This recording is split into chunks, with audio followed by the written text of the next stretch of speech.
Bismillahirrahmanirrahim. Ambassador Shahzad Kang, Mr.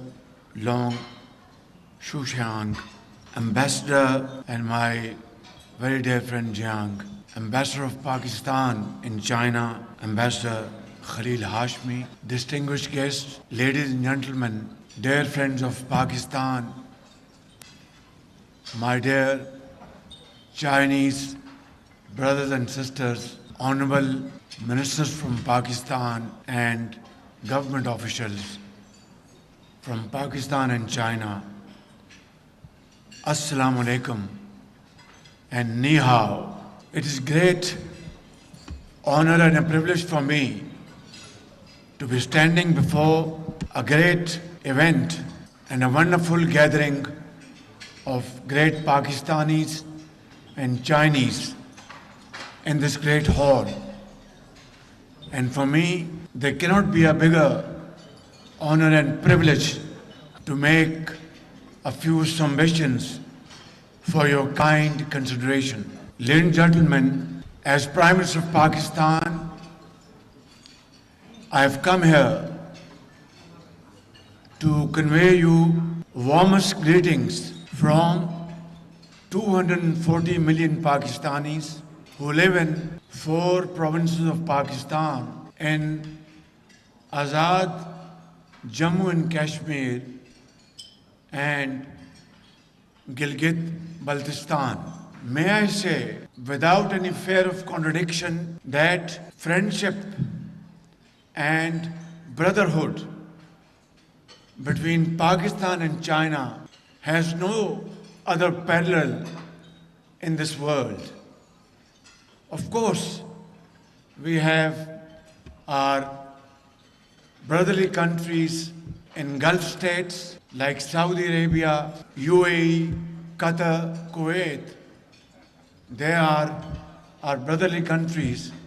Of course, Iran and Afghanistan.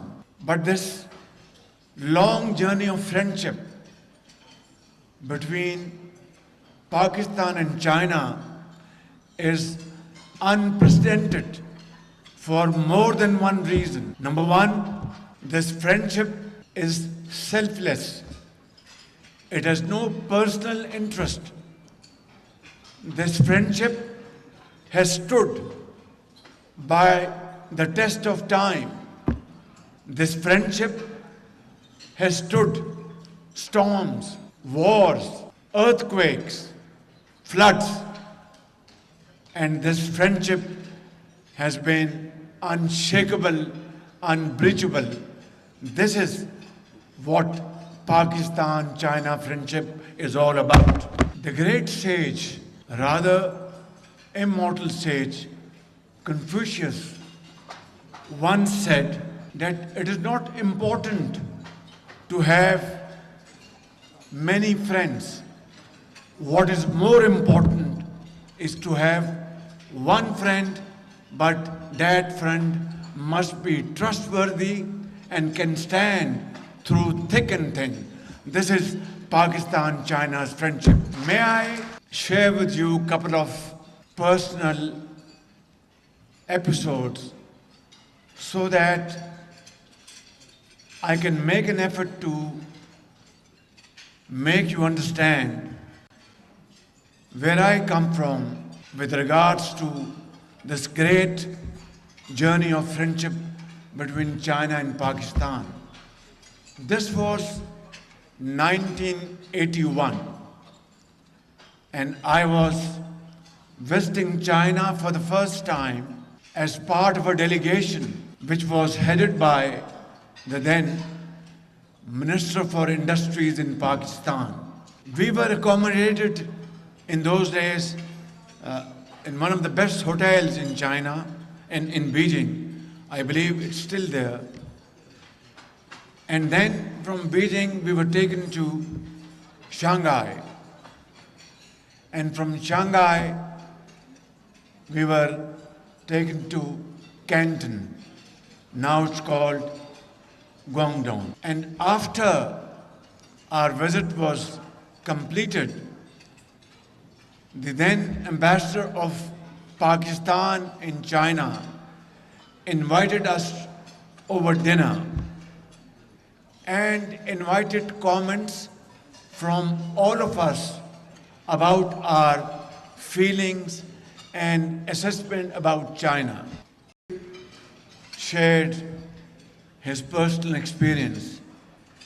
And when my turn came, I said, Mr. Ambassador, my feeling about China, I can express in one sentence, and that is, China is suffering from success and not failure.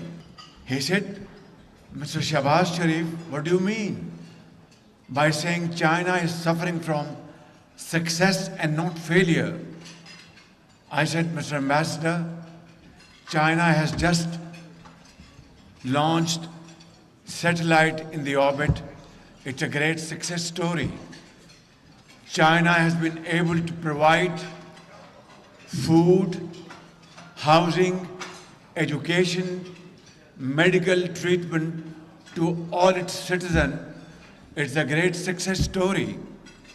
China, through its centralized planning system, has ordered to manufacture so many thousands of tractors and machines, and these are being manufactured. He said, please explain what you have said. I said, I've explained everything.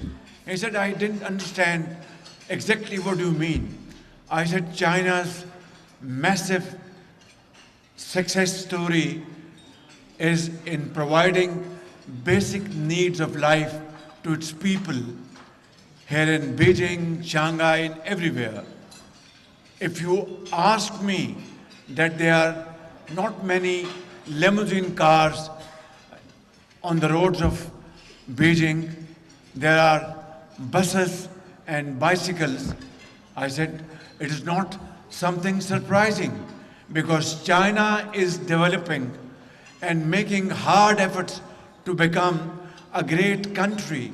Therefore, China is conserving its resources by not purchasing limousines and expensive cars, but investing in its youth, in education, in health, and in providing modern techniques to industry and agriculture to become a giant in few decades time from now. That is 1981. My very dear Chinese brothers and sisters, that was 1981. And today we are in 2024. It is a journey of more than 40 years. And imagine, I didn't know at that point in time that China in 2024 would be the world's second largest economy and the world's second largest and mightiest military power on the face of the earth. Ladies and gentlemen, many 100 years ago, in a small Chinese village, a young boy was trying to clear a path to reach his village to close the distance and reduce the distance, and he was using a shovel. An elderly Chinese person was passing by and asked this young boy, "What are you doing?"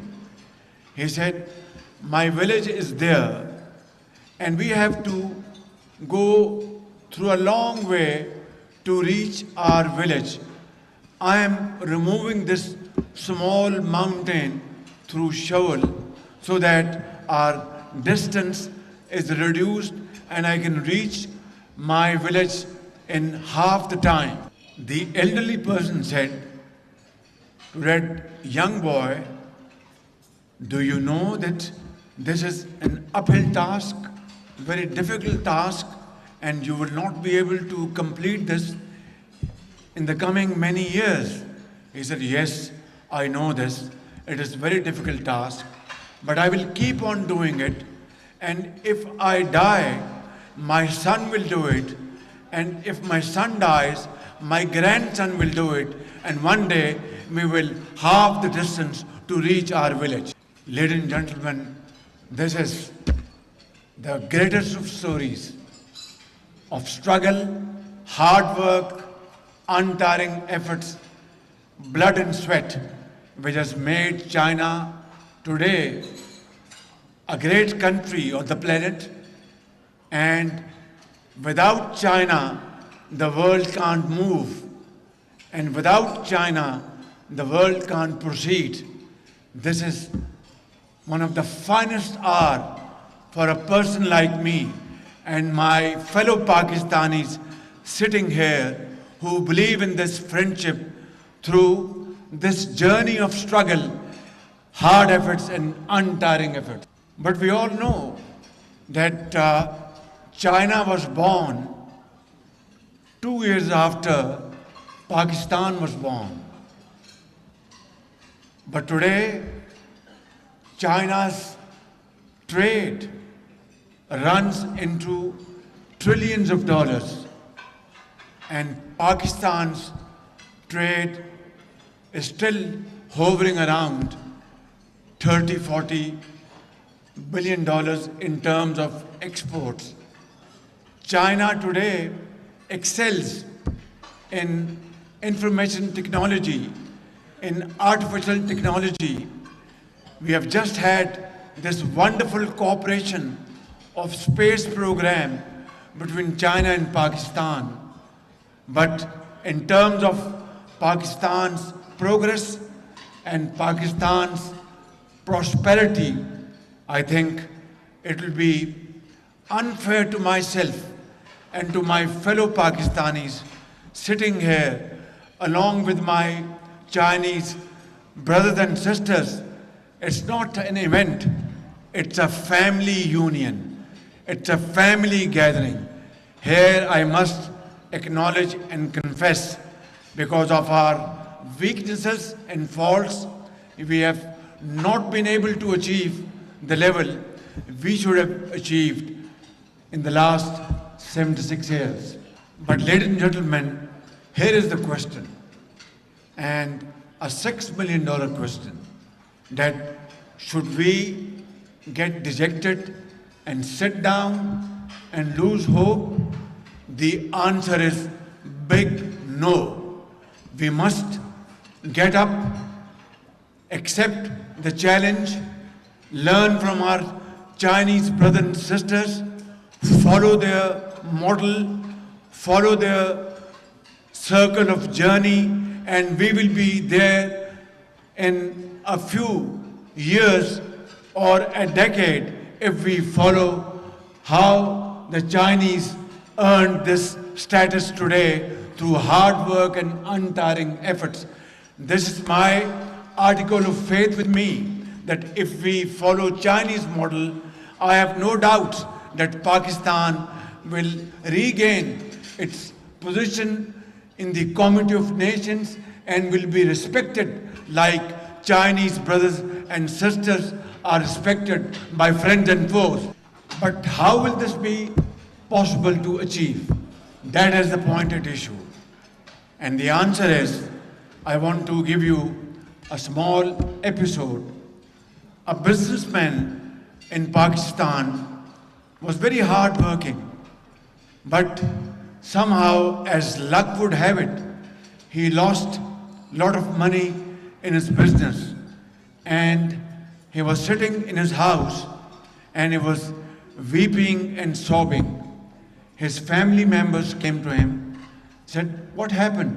He said, "Well, I've lost a lot of my money in business, and therefore I'm very sorrowful and I'm full of tears." The family members said, "Is this the way to compensate for this loss?" He said, "Then what should I do?" The family members said, "Have a heart, stand up, we will work with you, we will support you, and maybe fortunes will turn around, and not only you will be compensated for the loss of the past, but you will make profits in the future.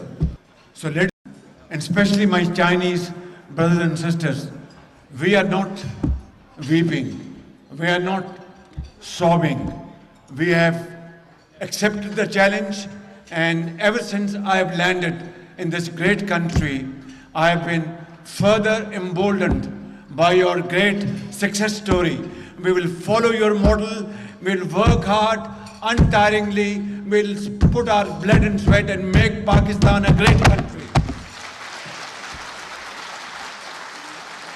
We will focus, rather have a sharp focus on our industrial, agricultural progress, prosperity, and avoid irritations, avoid conflicts, and follow the vision and dynamism of my great friend President Xi Jinping, who has shown the path not only to the Chinese people but the entire world, that to make progress is possible through avoiding conflicts and promoting cooperation, avoiding wars and promoting hard work.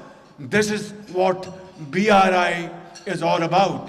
This is what CPEC is all about. This is what Global Development Indicator is all about. This is what Global Security Indicator is all about. And Chinese leader, President Xi Jinping, is today one of the greatest visionary leaders around the globe, and I will follow his model, seek his support, and make Pakistan, not only in the region, but all over the world, a very respected nation, a country to be reckoned with, inshallah. The great poet, Dr. Allama Iqbal, one of his stanzas, he said, तमन्ना आबरू की है अगर गुलजारे हस्ती में, तमन्ना आबरू की है अगर गुलजारे हस्ती में, तो कांटों में उलझकर जिंदगी करने की खू कर ले, और नहीं ये शाने खुददारी चमन से तोड़ कर तुझको कोई दस्तार में रख ले, कोई ज़ेबे गुलो कर ले. So if Pakistan has to spread its fragrance and smell all over Pakistan, then all Pakistanis will have to pass through that process of thorny process. Ladies and gentlemen, there is no other way to earn respect in this world. This is our motto, this is our process, this is our follow-up, and this is how Pakistan will become a garden where roses will spread its fragrance all over Pakistan. Ladies and gentlemen, I have to conclude my humble submissions on a very somber note. As all of you know, that in April this year, there was a very sad incident in Bisham, north of Pakistan, where 5 brethren Chinese were killed by terrorists of TTP, and that was a gruesome incident which shocked and sent shock waves across Pakistan. So we understand this nefarious plot and design. It was planned and designed by the enemies of Pakistan-China friendship. It was designed and planned by the enemies of CPEC. It was planned and designed by the enemies who do not want to see Pakistan and China, this friendship rising to the heights of glory, apex of glory. So I once again offer on behalf of the people of Pakistan, the government of Pakistan, and on my behalf, my deepest condolences to the families of those who left this world for no fault of theirs. And we condemn this dastardly act with fullest force.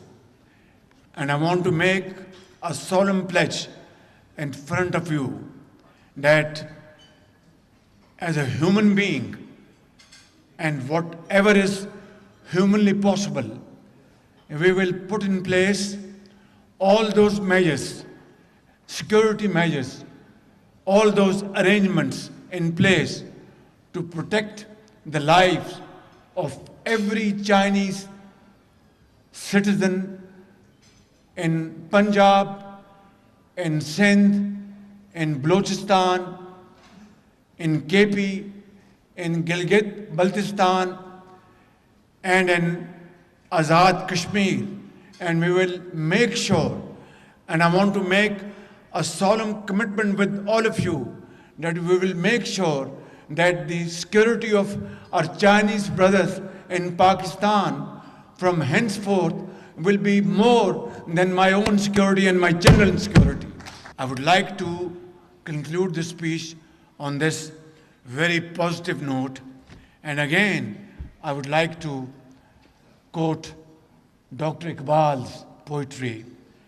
He said in 1930, today we are in 2024, almost about 96 years from today. He said, and I'll translate, गिरां ख्वाब चीनी संभलने लगे, हमाला के चश्मे उबलने लगे. Today it has become true like a gospel's truth.